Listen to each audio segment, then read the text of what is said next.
Živijo. Nataša, imaš kaj jajc mogoče? Potico pečem. Ja, izvoli. Imaš kaj mleka mogoče? Ja. Taj današen, Nataša? Ja. No, super, čist frišen, to bo dober. A veš kaj, Nataša, jaz sem se odločila, da bom lešnikovo potico naredila. A imaš ti kaj domačih lešnikov?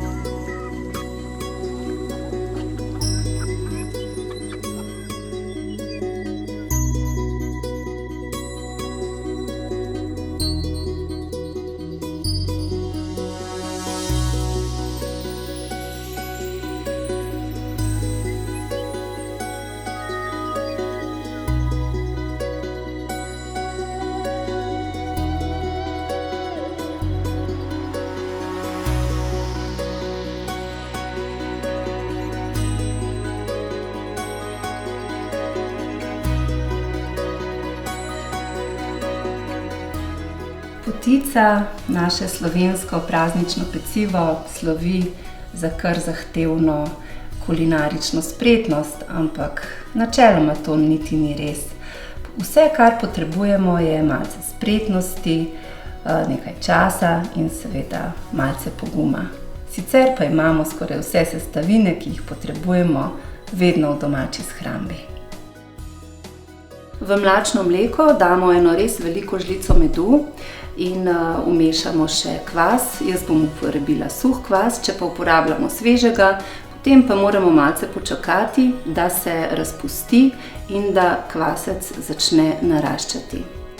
In v to tekočino dodamo še maslo in počakamo, da se raztopi.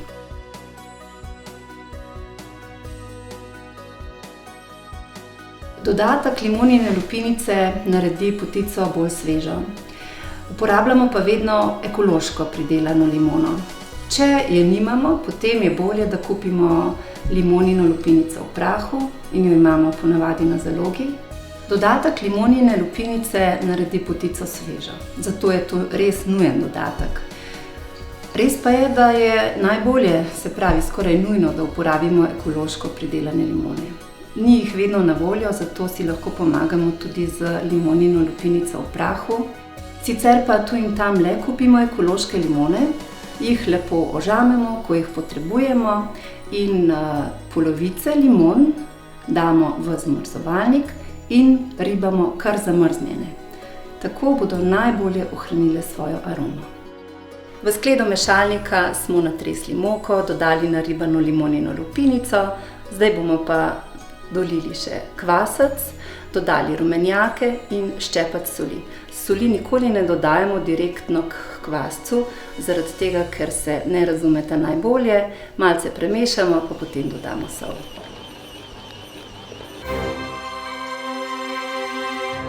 Testo je že skoraj zgneteno, malce ga bomo še zgnetli, da se posveti. Seveda pa je potrebno ugotoviti, če je zadosti čvrsto. Ne sme biti ne pretrdo, ne premehko, v tem je prava umetnost potice.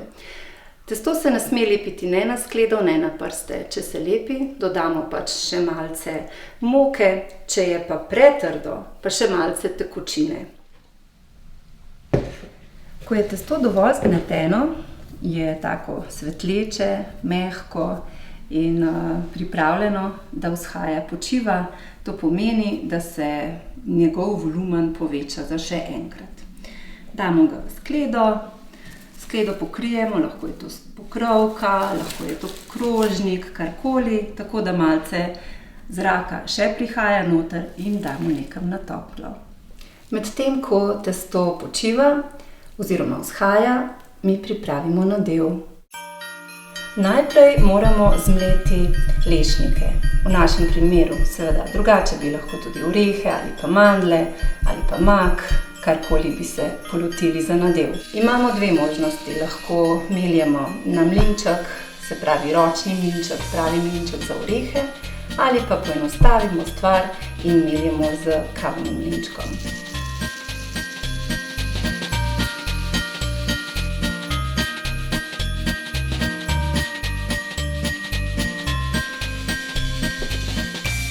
Za nadev bomo spet potrebovali mleko, mleko bomo zavreli, van ga stresli sladkor, vaniljev sladkor, uporabili bomo bel in tudi neprečiščen sladkor, maskavo, zato da bo nadev dobil bolj intenzivno barvo, kajti lešniki so svetli in potica ne bi bila tako mikavna.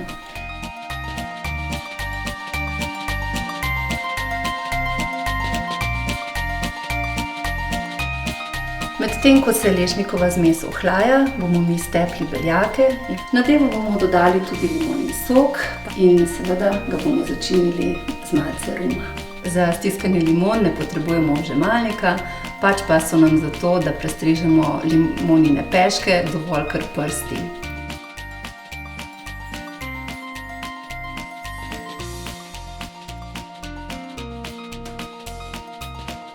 Zdaj je čas, da pripravimo model. Nekatere modele je potrebno oziroma nujno mastiti, druge ne. Če izberemo silikonski model, ki je tak upogljiv, ga pravzaprav ni potrebno mastiti. Ravno tako ni potrebno mastiti modele, ki so obloženi s teflonom, seveda, če ta obloga ni poškodovana. Sicer je mastiti nujno potrebno. Zdaj je čas, da pripravimo model. Modele je potrebno namastiti, ne pa vseh.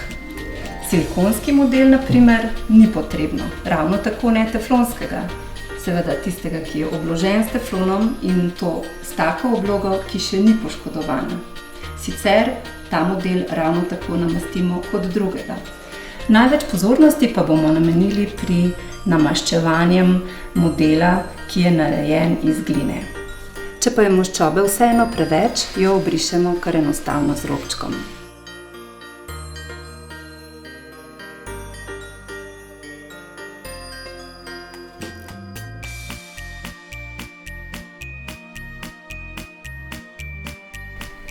Testo je vmes lepo naraslo, zvrnemo ga na dobro pomokano površino, lepo potlačimo.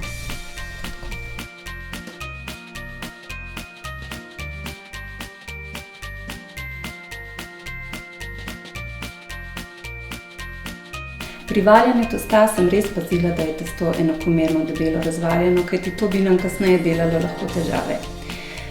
Zdaj ga bomo pa polili z malce olja, res enakomerno, in to zato, da testo ne bo odstopalo od nadeva. Nadev razporedimo po naoljenem testu, tako enakomerno, da so to taki kupčki, da bomo potem lažje razporedili. Ta lopatica je res zelo pripravna, zato res svetujem vsem, da si jo nabavijo za svojo kuhinjo. Z njo res resnično enakomerno lahko razporedimo marsikatero kremo. Rozine so pa stvar okusa. Če jih imamo radi in jedci, ki bodo posegali po potici, potem jih vsekakor dodajmo. Saj bo zato potica tista prava slovenska, lepa, pa še okusna. Seveda pa v tem primeru zmanjšamo količino sladkorja v nadevu. Nadev mora biti na strani, kjer bomo začeli zvijati namazan čisto do roba. Če ta rob ni raven, ga enostavno odrežemo in testo zavijemo v polž.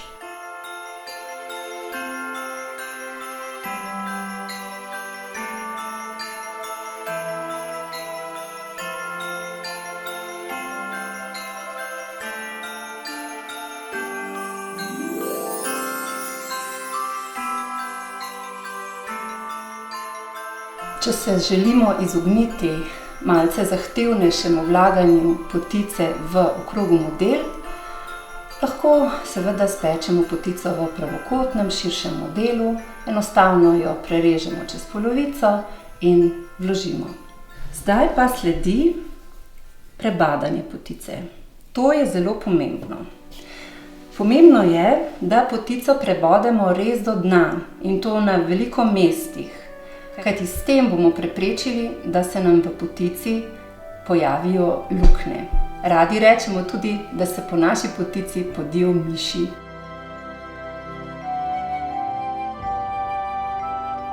Približno 15 minut potem, ko smo dali vzhajati potico, prižgemo pečico.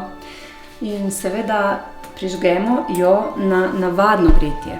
Ne na ventilacijo, ne na ventilatorsko gretje, kajti potica potrebuje med peko mir, zrak se ne sme gibati tako intenzivno. Temperatura peke pa naj bo sprva 210 do 220 stopinj, Potem jo bomo pa znižali po 10 minutah na 180. Če je pa potica preveč vzhajala, pa moramo dati potico v bolj vročo pečico, da jo zagrabi, se reče po domače. In potem znižamo temperaturo na 180 stopinj Celzija.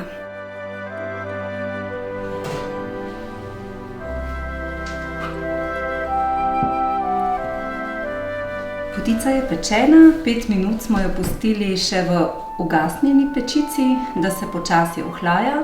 Zdaj jo bomo popustili še tukaj 20 minut, da se bo še nadalje ohlajala. Sploh zato, ker smo uporabili lončen model, se bo ohlajala še sploh počasi. Še praktično predzadnje dejanje priprave potice. Nekako jo moramo dobiti iz modla. Najlažje bomo pa to naredili tako, da vzamemo kak pladenj ali pa tudi lesena deska bo v redu, položimo na potico in obrnemo naokrog. Potem pa previdno privzdignemo. Potica izgleda, da je lepo uspela, ampak vse še ni narejeno. Ko jo bomo prerezali, takrat bomo videli, če ima kakšne votline, ki jih ne želimo. Ampak do takrat moramo počakati, da se shladi. Najbolje je, da jo zavijemo v kakšno rjuho, ki je pa seveda nismo oprali z nekim zelo dišečim praškom ali dodajali mehčalno sredstvo, ki močno diši, kajti potem bi se vsa potica, enako kot tudi kruh sicer, navzela tega vonja. Se pravi, jo narežemo šele naslednji dan. Prej pa jo seveda posujemo s sladkorjem v prahu.